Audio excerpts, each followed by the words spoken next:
میگویند که شکرانه گفتن جایز نیست، میگویند که شکرانه دختر شیطان است. شما در این باب چی میگویید؟ یموت حضرت علی روایت میکنند هر کسی بعد از نمازهای فرض آیت الکرسی را خواند، خداوند از درآمدن بهشت او را چیز باز نمی دارد مگر مرگ.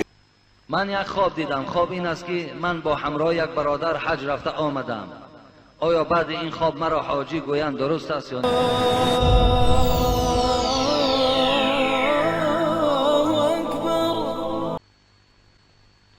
السلام علیکم پیشوای عزیز، میخواهم با سوالهای من روشنی اندازید. بعضی شخصا میگویند که شکرانه گفتن جایز نیست، میگویند که شکرانه دختر شیطان است. شما در این باب چی میگویید؟ البته این دروغ است.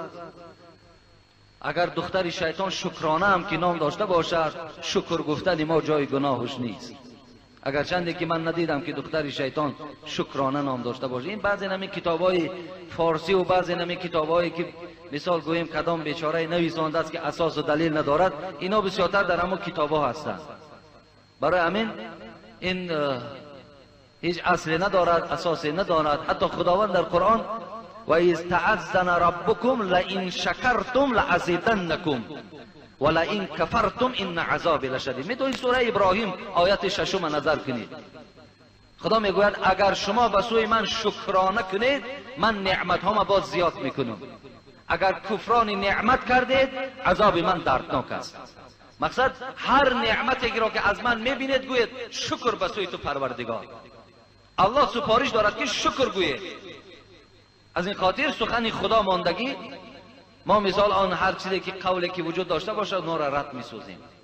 شاعر میگوید شکرگویی نعمتت افزون شود، ور نگویی از کفت بیرون شود.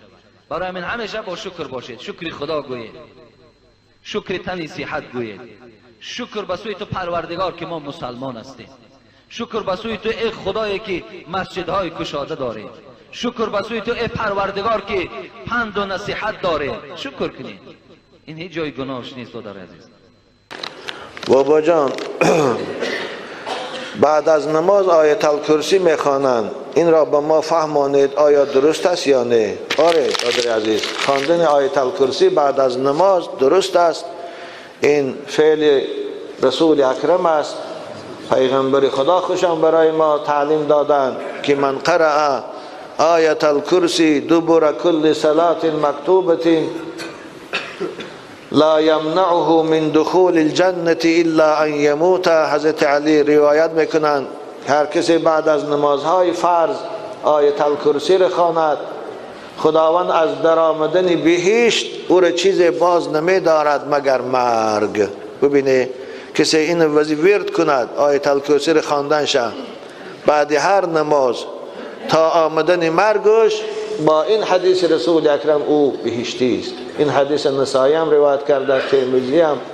خوب حدیث های دیگری هم هست. به هر حال بعد از نماز شما اختیار داره. فرض که خوانده میشینی تسبیحاتان میگویی 33 بار سبحان الله، 33 بار الحمدلله، 33 بار الله اکبر، یک بار لا اله الا الله وحده لا شریک له. بعد آیت الکرسی رو میخوانه، بعد از آن دعا میکنه، میخیزه، بس سنتاتان میخوانه. یا اختیار داره که بعد از فرض سنتاتان میخوانه مثل که ما میخوانیم. علی قاری هم اجازه دادگی هستند در سنت ها رو میخوانه، آخر نماز که شد میشینه تسبیح ها رو میگه، آیت الکرسی رو میخوانه. فرق نداره خب اول آیت الکرسی خوانه بعد تسبیح ها رو گویه، یا اول تسبیح ها رو گویه بعد آیت الکرسی رو خوانه. ثانی بعد دعا کرده خسته رفتن میگه بسیار ثواب میگیریم. چون آیت الکرسی بهترین آیه قرآن است. رسول اکرم باره حضرت ابی بن کعب پرسیدن که آیا میدانی که بهترین با فضیلت ترین آیه قرآن کدام است؟ حضرت ابی بن کعب گفتن الله لا اله الا هو الحی القیوم. حضرت دست مبارک در شانشان زدن، گفتن مبارک باد به تو علم، گفتن خوب دانستی، گفتن بنابرای خواندن این فایده های زیادی دارد. عزیزان من شما اگر بعد هر نماز آیت الکرسی رو خوانه انشاءالله جن ها به شما زیان نمیرسانند.